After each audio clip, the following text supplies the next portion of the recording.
Let's take a live look at Naples, Florida right now, where people are bracing for Hurricane Milton. The powerful hurricane is forecasted to make landfall soon, just a few hours. 5 on your side's Mercedes McKay shows us how volunteers from right here in the bi-state are already stationed in the southeast.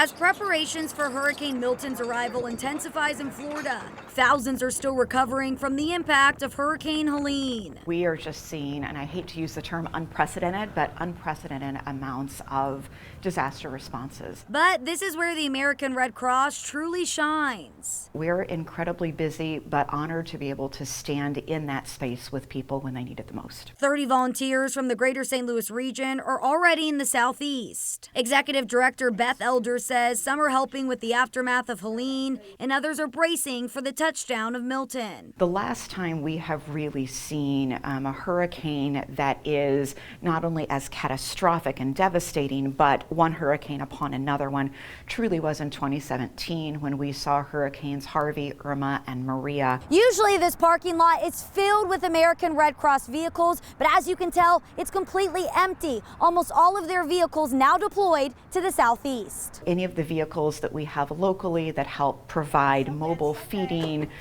transportation of emergency equipment, and more. Emergency supplies are already stationed in Florida as well. Volunteers got there 5 days ago, helping staff evacuation shelters as they ride out the storm with the locals. It's frightening, but you're there to be that calm, non-anxious presence, to be able to be there to provide that comfort and that hope. It's that kind of hope that Elder says is the bright light amidst all of the destruction. For me right now, in a time that can be seen as very polarizing, to see people come together when it's needed the most, that's what it's all about. Mercedes McKay, 5 on your side.